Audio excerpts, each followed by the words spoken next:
Arnell, how do you successfully commit a midnight run in Korea? Wow.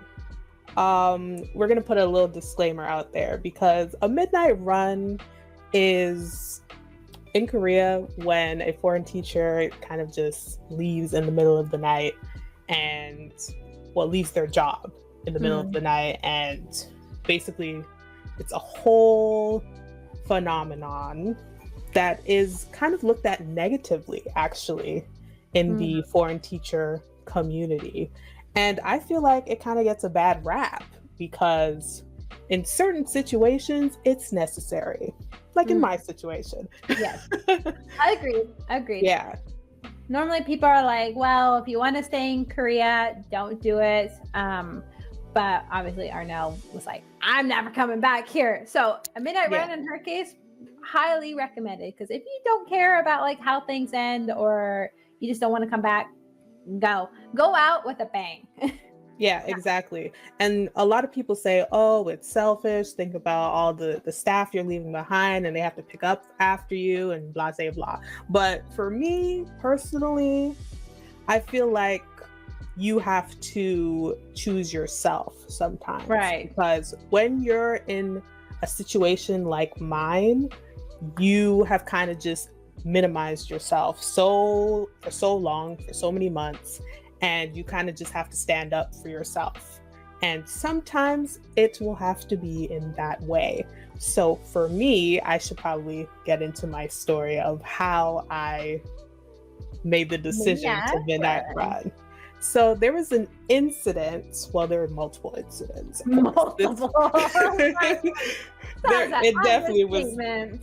It definitely was not just one time of, oh yeah, they did something like it's a list.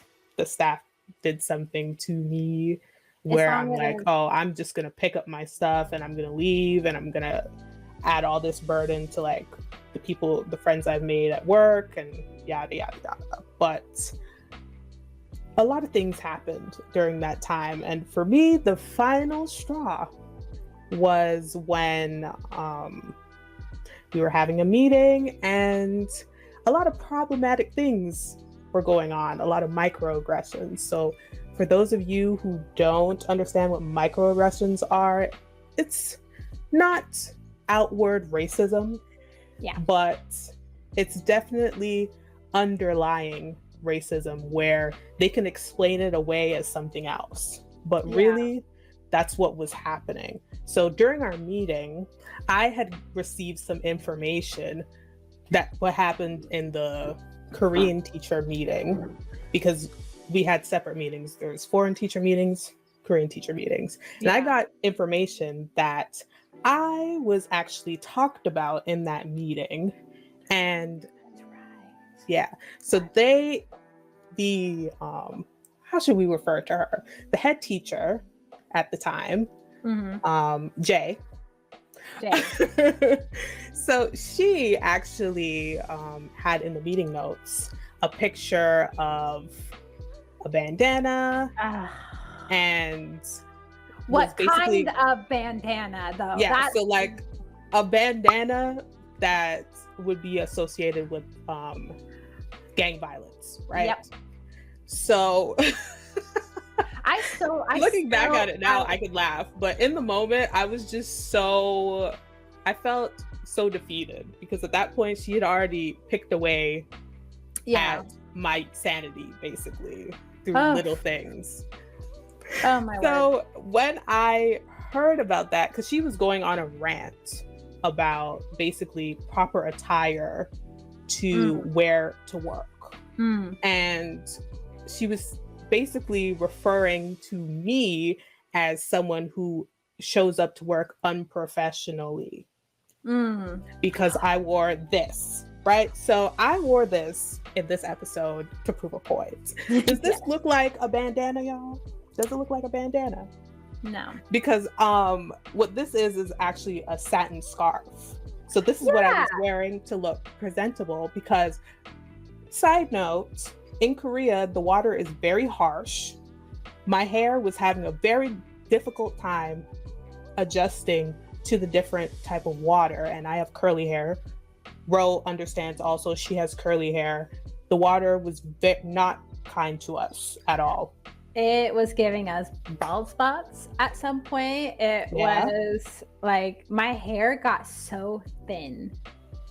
And it was dry and it was just unmanageable. So for me, I was like, okay, I'm still going to show up looking presentable. So I did styles like this. Okay, great. Yeah. So instead of coming to me and talking to me about it personally, she went into the Korean teacher meeting to talk about it. I was not in the room and I had to hear about it after. So when we got into, were you gonna say something? No, I was gonna say, didn't she also bring up the fact that when she visited you at your home, like the first couple days that you were in Korea, of course your hair was looking fresh and healthy and has not been affected by the water. She was saying like how, I visited her at home and she didn't wear scarves at her home when I visited her. And I was like, oh, you mean like within the first week of knowing her? Yeah, her hair was great. Of course it was down and out and feeling great. Exactly. But she took something personal and then brought it into the work sphere, and I did not appreciate that at all. So in the foreign teacher meeting, I definitely had some words with her because I needed clarification on what she was talking about. Yeah. Because for me, the whole situation was really problematic, and matter of fact, the whole experience in that workplace was really dehumanizing. Yeah. Because I was not treated like a human being for the most part. I was treated like a workhorse, basically. When we referred to one of the visas being a slave visa, like this is what we're talking about, where we're forced to stand up for 7 hours a day straight. Oh my God. Stuff like that, about that was happening in that workplace. So when this incident happened, it was kind of like the final straw for me, because I felt like she was attacking me because of my race and she wasn't understanding cultural differences, especially as a person who has foreign staff. We're not from all the same place. This is a cultural thing in the Black community that we do when we don't. Well, it doesn't even matter if we feel presentable or not. Sometimes we just don't want to have our hair out, and that is okay. So I felt like she was not understanding where I was coming from in that way. And she also expected me to understand the Korean culture when that was not ever going to be able to happen if this was a part of the Korean culture, where you can go into a professional setting and say in a meeting and have complain about a staff that was not there present. Like, if you're gonna talk about someone, especially to your staff, it's not even like a one-on-one thing. I didn't even know that this was an issue before she even brought it up. So I just felt like, and then the way she brought it up, like, come on, she has to know the way that she was presenting the freaking bandana. I will never get that out of my head. I think I took a picture of it. She put, it would have been one thing if it was just a bandana, right? But was it just a bandana? No.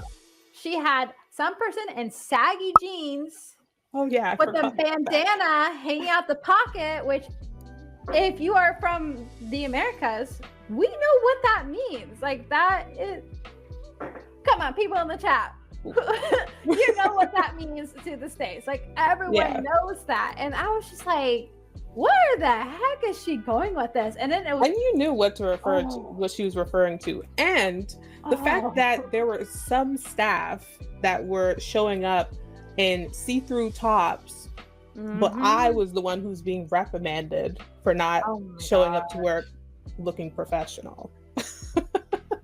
I'd be like, give me the budget money then, baby.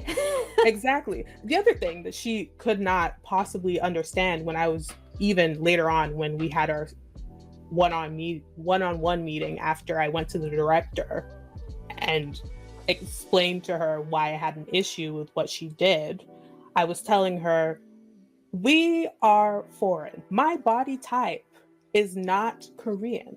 So I will have a harder time finding clothes here. So it's not going to be easy for me to just completely overhaul my whole wardrobe.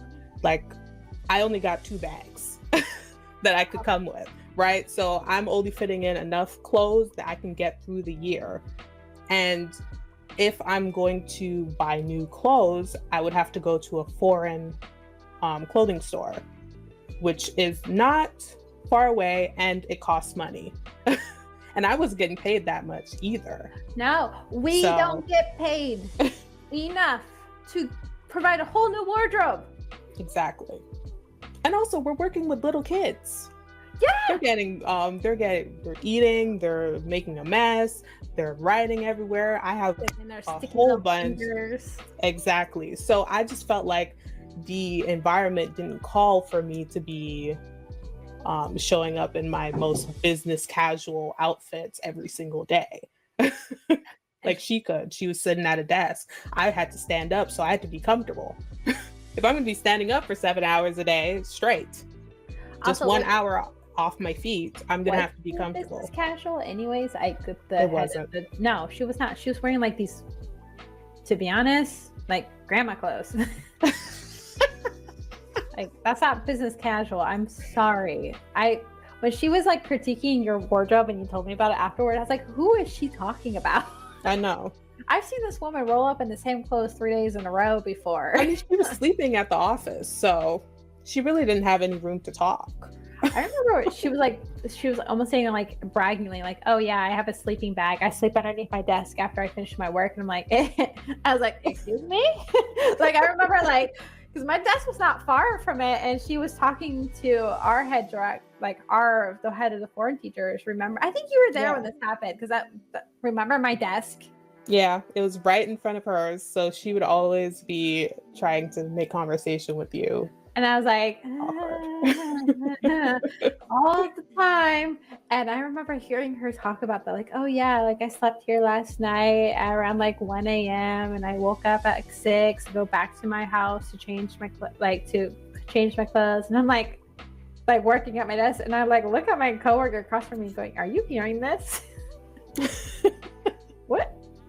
I'm sorry, my work is not my personal life. Just exactly. So I kind of, after that incident, I really had to, well, it actually got worse after that. Oh, heck of a lot worse. Yeah. I still remember.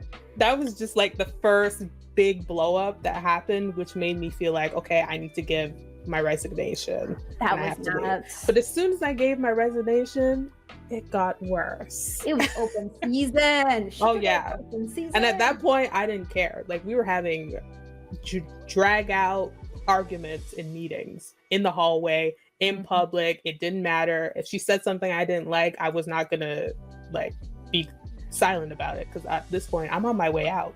And you're not gonna disrespect me just because of your title. Like, no, we're all grown here, we're all adults, and we're gonna speak to each other with respect. That's how I felt about it.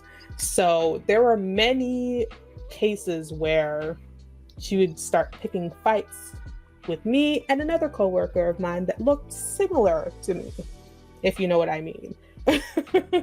And there was this one incident where we were coming back from lunch, and I don't remember the details of what happened, but she was yelling at us in the lobby. Oh, no, it's when the class is let out. What happened? When the class was let out? Yeah, when the kids were going back home, and because I don't remember it during lunch, because I remember running back and forth to get ready for the afternoon classes. Yeah, so it was when the younger kids were going home. Yeah. That's the crazy part. Oh my God. Yeah, there were parents there. It was just a lot. And I was like, I can't take much more of this. Like, this for me is the end. So that day I came up with my plan, which swiftly gets us into how you can commit the perfect midnight run. Thief in the night. Yeah, I was definitely a thief in the night at 4 in the morning. And this is my co-conspirator, okay? So basically, yeah. I didn't know that. I mean, we're not there anymore, so it doesn't matter now. Doesn't matter anymore. They didn't know that at the time. So after that day, I started looking for tickets. And I waited until I was going to get paid. So the thing where people mess up a lot is they just leave right then and there. Something happens and they leave. But no, you have to bide your time if you're going to actually commit to doing a midnight run. Like, a lot of things had happened before I actually made the decision to, am I going to be dealing with this 5 days a week? And then the 2 days that I have off is amazing. I loved living in Korea, but the work environment was terrible. So I had to make the decision, no, I can't do this. So I waited until I got paid. That same day I got paid, I bought my ticket to leave the Sunday. So we got paid on Thursday. So, so it was like very quick.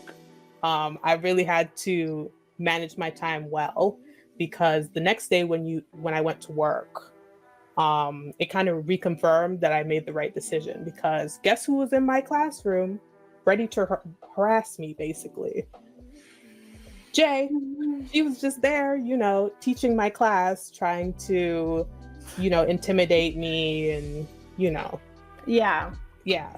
So her usual things of popping into people's classrooms and kind of taking over their class. Like, she gave me so much anxiety, like, because I was so stressed out at that point that, like, I was making myself sick.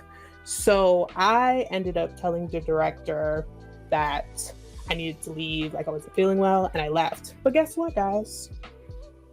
Everything has a plan. So I ended up leaving and going straight to the bank. You know why?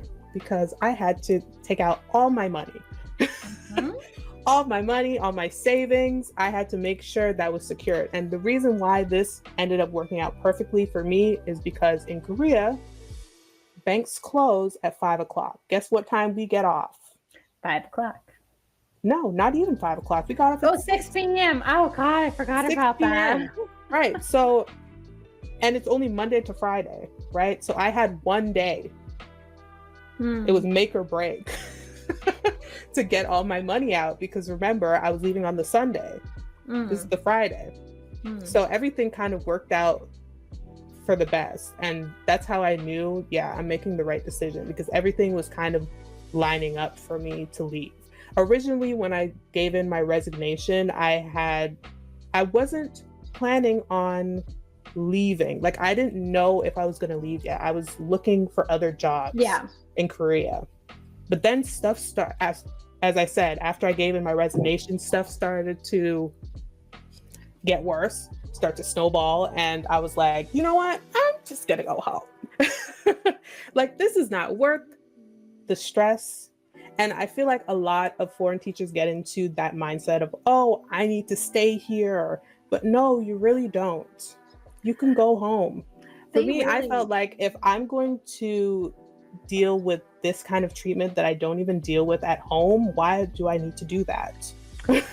I don't understand, like, how some people, I think they, like, get in your head to think, like, you're getting, like, the best treatment possible, and that there should be loyalty. Yeah. And at that point, like, you're already indoctrinated of, oh, we need to stay here. We can't leave. We don't have any rights. Like, you're alone here. You have no family here. You have to make all these big decisions for yourself. And at this point, Ro would know, we've never traveled alone. We've never lived alone. So we kind of just jumped off the deep end with all these big decisions. And I felt like, okay. I think they took advantage of that a lot. Like, they went out of their way to make sure we felt isolated. Exactly. But little did they know, we weren't isolated, because we really joined together and created our own community, our own family, which is still here to this day, of course. Still here. Still here. So I ended up actually leaving on the Sunday with the other coworker that looked similar to me, because they treated her the same way, and a lot worse in some cases. Yeah. But that's her story to tell. So I ended up leaving, and then Ro, you can say from your perspective what happened after I left. So I woke up, I'm a real one for you. I got up super early in the morning to say goodbye. I promised her, girl, I got you. And was anticipating for that Monday. So, because she left, Arnell left like Sunday morning. So I had all day Sunday to kind of be like, okay, here comes Monday. And so Monday rolls around and I get into work, and, things are usual about business. And one of our coworkers, who I think had a feeling he knew what was going on because he has been in Korea for quite a while, and him and I were like, we're desk mates. He's like, so where's Arnell and the coworker? And I said, oh, I don't know. He goes, you don't know? I said, yeah. He goes, you guys live next to each other. I said, no, don't know. Maybe she's late. I don't know. I left without her this morning. He goes, I see you. That's already a red flag, by the way, because B and Ro would walk together to work every single day. Yes. Unless we have to go in early. That's the only time we wouldn't be going and leaving work together. Yep. And so I think you were not on bus duty that day, so they didn't notice until like we got back and we're about to go off to classes, and Jay comes in and going, where's Arnell and the coworker? And her face was so creepy, because I think she already had a feeling as to what happened, because she was smiling like a psychopath, like freaking the ghost face, with a smile. Her face. She goes, has anyone seen them? I'm so confused. Like, she was talking like this. Like, oh, where are they? I don't know where they are. So weird. Has anyone heard from them? And we're all like, no. And I go off to my class and thought that would be the end of it. And then I get called in during like our planning period, and they're like, oh, like, we just want to ask you like if you knew what was going on. And I was just like, well, they were having a hard time. I don't know what happened. Play the ignorance. I don't know. I don't know. They're like, you didn't see anything odd or suspicious? I said, well, I know she asked me for some help, but I just thought she had somewhere to go that morning. And they're like, well, did you see her leave a suitcase? I said, no, I don't know. I left this morning and she didn't answer the door, so I just went ahead. I just thought she was late. I swear, I should be an actress. Yeah. And they're like, oh, I mean, what were they gonna do? Like, get mad at me for y'all leaving? Like, no. Exactly. And we're already gone. We're already on the plane. Right? And I was just like, I don't know what happened to them. And they're like, I'm trying to get a hold of them. Or what was it, Monday morning or Sunday morning? Because it was definitely, I think it was Monday morning. I think, yeah, okay. You guys left Monday morning, and then because we had a good time over the weekend, because we were like celebrating our freedom, basically. And because that's right, because she kept trying to call you, and you were just like ignoring her. You and I were texting, sending you updates about it. Exactly. And you're missing the whole circus. It was a whole lot. Yeah, and mind you, I did definitely plot on her, because from the timeline when I put in my resignation, it had been a month. So a month prior, I was plotting my escape. And I was just in class. I was having fun with my kids. I was not really working on the books. So I was making sure that there was like a backlog.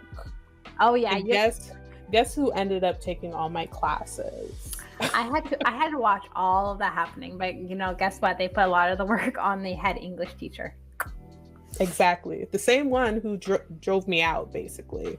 So I had a feeling it was going to be her who was going to be putting on her cape. And it was very entertaining to watch her deal with your class, because don't know how Arnell got this, but she got somehow I'm not gonna say they were the worst, but they were definitely they definitely weren't the most well behaved children.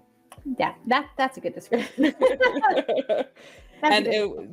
For some reason, I don't know, I was the one who got all of those children, and they were fine because I was managing them, but I'm sure she had a very hard time.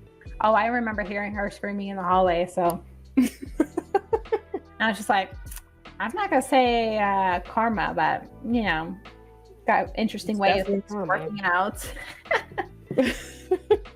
But yes, so this just goes to say, for those of you who look at Midnight Runners as selfish people, it's not always the case. And sometimes you have to do what you have to do. And I look back on that decision and I'm still proud of myself on how I handled things, because those things could have progressed to more serious matters. Me getting put in jail, me getting deported.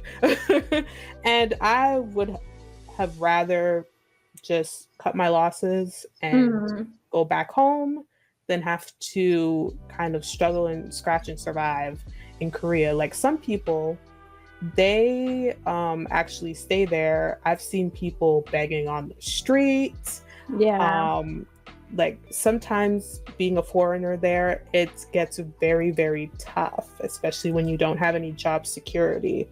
That's the big thing. There is no job security as a foreigner there. So I did not want to put myself in a situation where now I have no place to live. I'm in a foreign country. I have my ex-employers trying to do whatever to me. Like I already knew they were not going to give me a letter of release. No. And to be honest, it's like super rare that they do that. It depends on your situation. I mean, there are times where you can negotiate, especially if you got some dirt. So one thing I think we have learned through this experience is record everything. Conversations that might not seem important, record those. Get those notes collected, because that's going to help you when you make your case. And also, side note, if you midnight run, get your pension. Okay, because I still don't have mine, because I didn't have any time to put in the paperwork to get mine, and I'm not going to send one all the way from here. And they say that you can do that, but like, to be honest, it could take a very long time. Save yourself some trouble. Go the week before you leave.